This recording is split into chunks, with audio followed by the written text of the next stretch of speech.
히바로 얘기부터 시작해가지고 사랑하는 사람들 사이의 관계, 국가가 국가의 싸움, 이러한 여러 경우에 더 큰 파국으로 치닫게 하는 요인들은 무엇인가? 뭔가 이 모든 이야기들 사이에 공통점이 보이시지 않나요?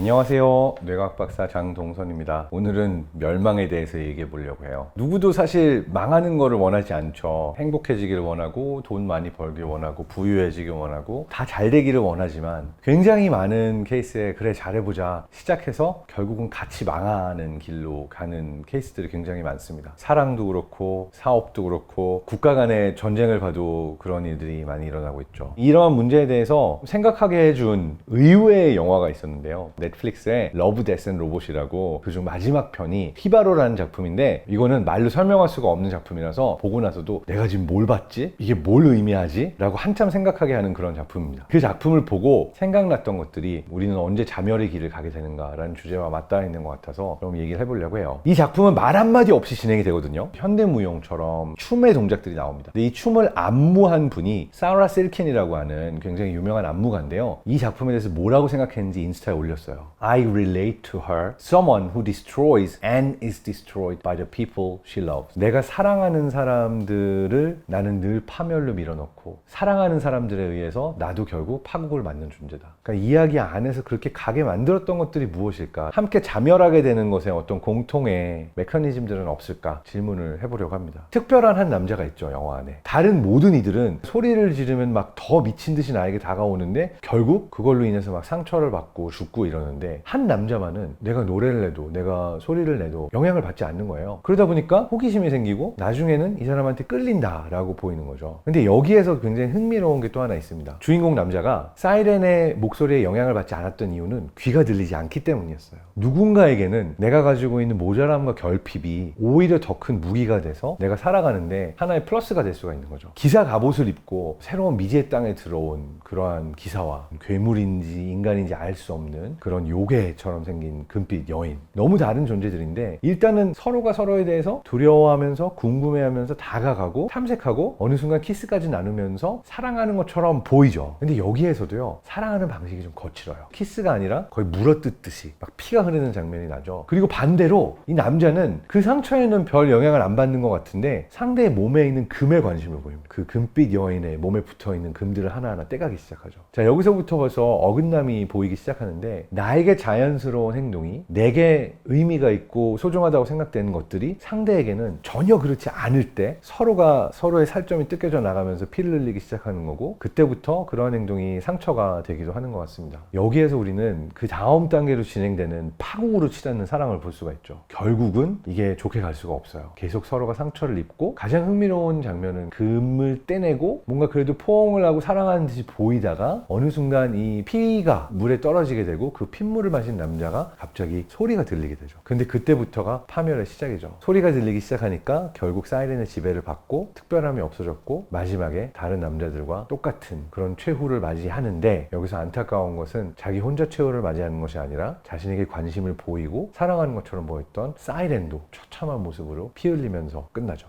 여기서 보여줬던 이 패턴 자체가 사실은 파국으로 치닫는 많은 관계에서 공통적으로 보입니다. 이 히바로라는 영화에서 보았던 이 파국, 왜 생겼을까 조금 더 고민해보면, 너무나 다른 존재끼리 만났을 때는 잠깐 동안 서로에게 끌림을 느낄 수는 있지만 오래도록 함께하기는 불가능하지 않을까. 우리 인간의 뇌는 기본적으로 내가 보고 경험하고 이해한 세상을 기반으로 상대를 이해하려고 노력해요. 또 하나는 내가 누군가에게 상처를 주는 순간 시작되는 악순환의 고리인데요. 그러니까 때때로 우리는 누군가에게 의도하지 않고 상처를 입히죠. 조그만 상처가 왔을 때 그 상처의 대가를 요구하거나 더 큰 상처를 입히거나 하는 형태로, 이게 점점 더 강한 형태로 서로에게 상처 주는 패턴으로 가는 것이 일반적입니다. 자, 이거를 또 뇌과학적으로 설명할 수가 있는데요. 가끔 이런 상황들 길거리에서 보죠. 아, 왜 때려? 왜 툭 치고 지나가? 이런 상대방을 자기가 친 줄도 몰라요. 왜 그런 차이가 생기냐 하면은, 내가 직접 움직인 쪽은 항상 내가 가한 힘이 훨씬 더 작다고 생각하게 돼 있습니다. 내가 내 내 몸을 움직일 때는 뇌에서 근육에 신호를 줘서 내가 움직인 만큼의 신호를 빼고선 계산하거든요. 그러다 보니까 항상 어떻게 되냐면 나는 그렇게 세게 안 때렸어. 그리고 내게는 이게 맞습니다. 팩트예요. 근데 상대 입장에서는 아니거든. 아팠어. 라고 하면 상대에게도 이게 팩트입니다. 그래서 이게 계속해서 오해가 생길 수밖에 없는 메커니즘이 일단 하나가 있고요. 그다음 또 하나는 내가 상대방한테 똑같이 갚아주는 일은 거의 없어요. 너도 한번 맞아봐라고 갈 때는 조금이라도 감정이 실리거나 너는 조금 더 아파봐라 라고 해서 이게 강도가 조금씩 올라갈 수밖에 없습니다. 양의 되먹임 현상이라고 해서 포지티브 피드백 룹이라고 그러는데요. 갈등이 한번 발발하면은 그 갈등은 약화되는 방향으로 가는 경우는 없고요. 자연계에서도 인간의 경우에도 어떤 경우에서도 갈등은 점점 더 커지는 방향으로 진행이 됩니다. 실제로 파국으로 치닫는 과정을 이론화한 연구들이 굉장히 많은데요. Conflict Escalation 모델이라고 프리드리히 글라슬이라는 사회인문학자가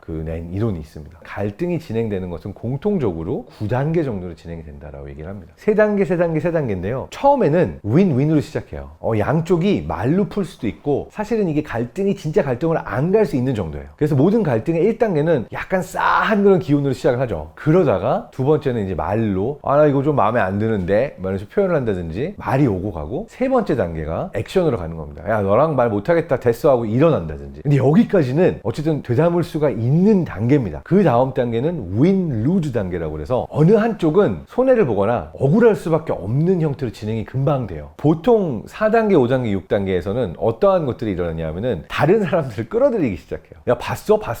야 제가 지금 액션을 취했다고 라고 하면서 연합군을 형성하는 거예요. 그런데 다른 사람을 끌어들이는 순간 싸움이나 갈등을 멈추기 어려워집니다. 내가 창피해질 수밖에 없는 상황이 와요. 이건 이제 영어로 loss of face라고 그러는데 이 사회적 평판이라고 하는 거, 내가 남에게 어떻게 보인다라고 하는 게 굉장히 중요하거든요. 처음에 싸움을 아예 안 했으면 안 했지 내가 졌다고 내가 틀렸다고 인정하면은 내가 더 이상한 사람이 되기 때문에 도저히 물러날 수가 없는, 내가 뭐가 되냐라고 하는 상황까지 오게 되는 게 5단계고요. 그렇게 되면은 6단계로 가면서 뒤로 이간질을 한다든지 여러 형태로 다양한 전략들이 오고 가게 됩니다. 갈등의 3단계로 진행이 되면요, 이제는 걷잡을 수가 없게 됐는데 이거는 이제 루즈라고 그래요. 또 다른 말로 하면 치킨 게임이라고 그러죠. 어느 한쪽도 사실은 얻을 수 있는 게 없어요. 이미 자멸로 간, 누가 더 큰 손해를 보냐, 이걸 가지고 이제 싸우기 시작하는 거죠. 7단계는 어디까지 파괴하느냐의 선택인 거예요. 그래 걷잡을 수 없지만 여기까지다, 우리 둘 다 손해보지만 요 정도 손해로 끝내자 라는 손해의 규모를 내고하려고 합니다. 그리고 8단계로 가게 되면은 됐어, 무슨 손해 규모 내고냐, 너 죽고 나 죽자, 둘 다 망하자. 마지막 9단계는 그냥 본인들 뿐 아니라 주변까지 싹 다 어마어마한 피해를 입히게 되는 그러한 게 이제 갈등의 마지막 단계라고 볼 수가 있는 거죠. 이런 걸 해결하려면 어딘가에서 용단을 해야 돼요. 갈등이 커지기 전에 먼저 봉합하는 것이 항상 좋다. 보통은 사람들이 항상 어떠한 액션을 취하게 되냐면요, 행동을 하고 안 좋은 결과를 가는 것보다 행동을 안 하고 안 좋은 결과를 가는 쪽을 사람들은 선호를 합니다. 대표적인 예로 이제 트롤리의 딜레마라고 그래서 어떤 기차가 달리고 있어요. 근데 이 기차가 쭉 가면 앞에 5명을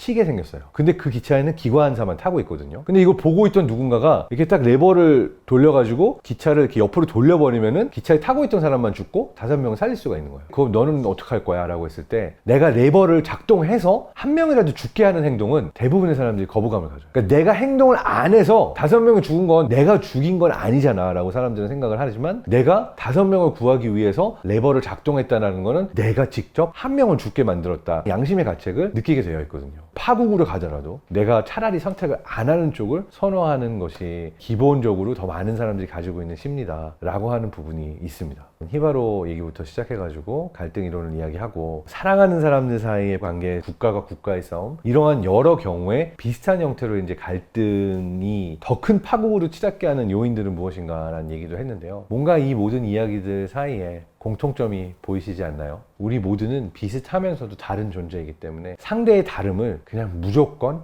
인정하고 보자. 지금 갈등이라고 생각하고 있는 이 판만 보고 있는 게 아니라 훨씬 더 큰 판을 보고 갈등을 겪고 있는 요 조그만 것을 내주는 것이 내가 이기는, 그리고 우리가 다 이길 수 있는 방법이다라는 거를 생각했으면 좋겠습니다. 절대로 함께 망하는 길을 걷지 않으시고 모두 건강하고 행복하셨으면 좋겠습니다.